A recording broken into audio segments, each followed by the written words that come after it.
தமிழக முன்னாள் முதல்வர் கருணாநிதியுடைய மூத்த மகனும் நடிகருமான முத்து இன்னைக்கு காலமானாரு. அவருடைய மறைவுக்கு அரசியல் கட்சி தலைவர்களும் பிரபலங்களும் இரங்கல் தெரிவிச்சிட்டு வராங்க. இந்நிலையில யார் இந்த முத்து என்பது குறித்து தான் இந்த வீடியோல பார்க்க போறோம். கருணாநிதியுடைய முதல் மனைவியான பத்மாவதியுடைய மகன் தான் முத்து. இவர் பிறந்த சில மணி நேரங்களிலேயே உடல்நலக்குறைவால இவங்க உயிரிழந்தாங்க. தாயுடைய அரவணைப்பு இல்லாம பாட்டியிட்ட தான் வளர்ந்தாரு முத்து. சின்ன வயசுல இருந்தே அப்பாவுடைய கட்சி மணியில பங்கேற்பாரு. கட்சி கொள்கை விளக்க பாடல்களையும் நிறைய நிகழ்ச்சியில பாடியிருக்காரு.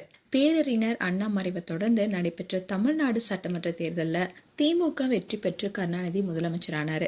இந்த வெற்றியில எம்ஜிஆருக்கு பெரும் பங்கு இருக்கிறது என்பதை யாராலுமே மறுக்க முடியாது. அப்படி இருக்கும்போதுதான் இவங்களுக்கு இடையில ஏற்பட்ட கருத்து வேறுபாடால எம்ஜிஆர் எப்ப வேணாலும் திமுகவை விட்டு வெளியேறலான்னு கருணாநிதிக்கு முன்னாடியே தெரிஞ்சிருந்தது. அப்படி நடந்தா எம்ஜிஆரை பின்பற்றி திமுகவுக்கு வாக்களித்த ஆதரவை எதிர்காலத்துல அதை இழக்க வாய்ப்பு இருக்குன்னு நினைச்சாரு.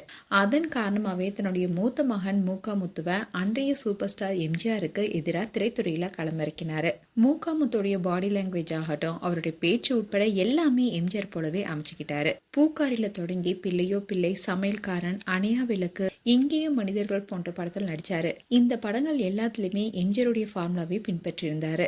ஆனா இந்த படங்கள் சொல்லிக் கொள்ற மாதிரி வரவேற்பு பெறல. அப்படி இருந்த சமயத்துலதான் பல பாடல்கள் பாடி வெற்றி கண்டாரு. அவருடைய சொந்த படங்களையும் சில பாடல்களை பாடியிருக்காரு. அரசியல் மோதல்களுக்கு நடுவுல முத்து அலைக்கழிக்கப்பட்டாரு. அப்போ பாவுண்டா அவன் இளந்தளிர்னு அவனை விட்டுடுங்கன்னு கருணாநிதியே சொன்னதாகவும் சொல்லப்படுது. தந்தையுடன் ஏற்பட்ட பிரச்சனை காரணமா தனியா பிரிந்து முத்து பல ஆண்டுகள் குடிப்பழக்கத்துக்கு அடிமையா வறுமையில கஷ்டப்பட்டாரு. கருணாநிதியுடைய மற்றொரு மகனான தமிழரசுடைய திருமணத்துல கூட அவர் கலந்து கொள்ளல.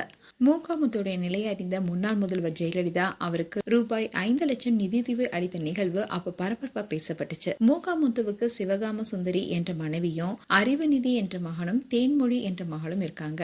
பல ஆண்டுகளுக்கு அப்புறமா 2009 தான் தன்னுடைய தந்தை கருணாநிதியுடன் சமாதானமாகி ஒண்ணு சேர்ந்தாரு. சினிமாவிலிருந்து பொது வாழ்க்கையிலிருந்து பல ஆண்டு காலம் விலகியிருந்த முத்து கடந்த 2008ஆம் ஆண்டு தேவா இசையில மாட்டுத்தாவணி என்ற படத்துல ஒரு பாடலை பாடியிருந்தாரு. 2018ஆம் ஆண்டு கருணாநிதி மறைஞ்சப்போ அவருடைய இறுதி சடங்குல முத்து கலந்து கொள்ளல. மாறா அடுத்த நாள் தந்தை அடக்கம் செய்யப்பட்ட இடத்துக்கு மெலிந்த உடலுடன் இருவருடைய உதவியுடன் நடந்து வந்து அஞ்சலி செலுத்தினாரு. இந்நிலைதான் 2023ல முத்து கடும் உடல்நலக்குறைவால மருத்துவமனையில அனுமதிக்கப்பட்டாரு. இந்நிலையில நீண்ட நாட்களா உடல்நிலை மோசமா இருந்த முத்து இன்னைக்கு காலமானாரு. இவருக்கு பலரும் இரங்கல் தெரிவிச்சுட்டு வராங்க. மேலும் முத்து குறித்து உங்களுடைய கருத்துக்களை கமெண்ட் செக்ஷன் சொல்லுங்க. இது போன்ற வீடியோஸை பார்க்க news Tamil did channel subscribe பண்ணுங்க. மறக்காம நோட்டிபிகேஷன் பட்டனை கிளிக் பண்ணுங்க.